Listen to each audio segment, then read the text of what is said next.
my girlfriend announced. "I've decided we're having an open relationship." The words hit me like a brick through a stained glass window, shattering the quiet of our candlelit dinner. Sarah's fork hovered over her half-eaten salmon, her eyes avoiding mine, fixed on some invisible point beyond the flickering flame.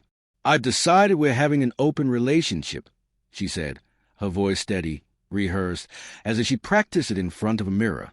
My pulse roared in my ears, drowning out the soft jazz humming from the restaurant speakers. The air smelled of garlic and betrayal, and the linen napkin in my lap felt suddenly heavy, like it was anchoring me to a moment I wanted to escape. I forced a laugh, brittle and sharp. "What are you talking about?" My voice cracked, betraying the panic clawing at my chest. Sarah's lips twitched, not quite a smile, but something was. "Pity."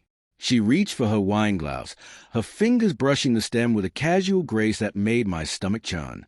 "I just think," she said, pausing to sip, "we've been together 3 years, Ethan.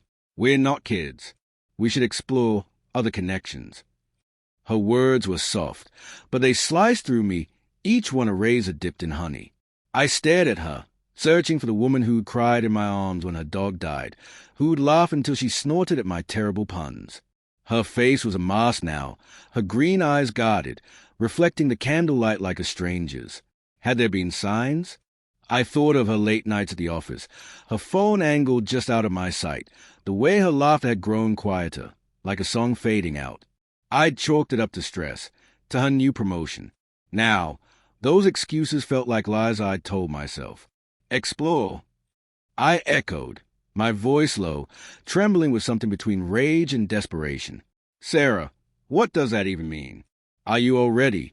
I couldn't finish the sentence. The question hung between us, heavy as the summer humidity outside. She didn't answer, just traced the rim of her glass with her fingertip, the silence louder than any confession. The restaurant buzzed around us, clinking glasses, murmured conversations, the clatter of plates. But it felt like we were in a vacuum, the world reduced to the unbearable weight of her non-answer. I remembered the night we moved in together, how she danced barefoot in our empty apartment, her hair a wild halo under the fluorescent lights. I'd thought then that love was a house we'd built, sturdy in hours. Now, I saw cracks in the foundation, ones I'd ignored because I wanted to believe in us. "Say something," I demanded, my hands gripping the edge of the table, that were cool and unyielding under my palms. She sighed, a sound so small it could have been a breeze, but it carried the weight of a decision already made.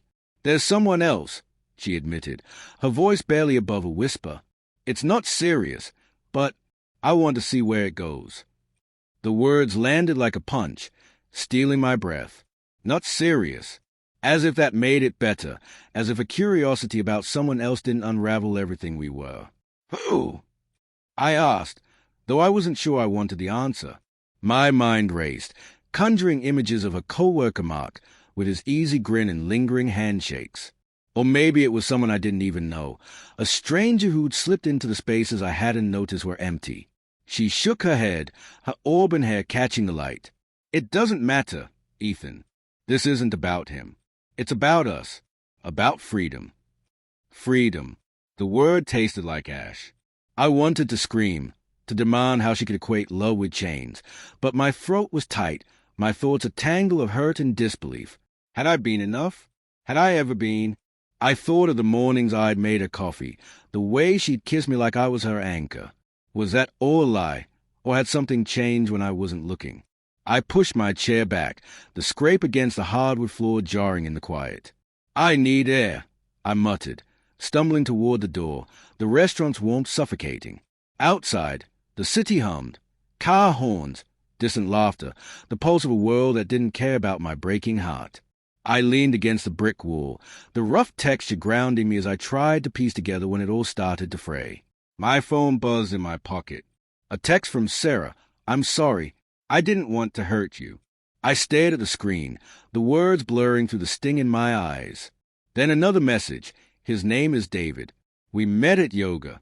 The confession was a blade, sharp and final, but it wasn't the name that broke me. It was the image of her in a class I'd never joined, laughing with someone new, her body moving in ways I'd never seen. Yoga. Such a small detail, but it felt like a secret life she'd been living right under my nose. I didn't go back inside. Instead, I walked, the city lights smearing into streaks of color. I thought of confronting her, of demanding answers. But what would that solve? She'd made her choice, and I was left with the wreckage. Yet, as I turned the corner, a darker thought took root. What if I didn't let go? What if I followed her to yoga, so this David for myself?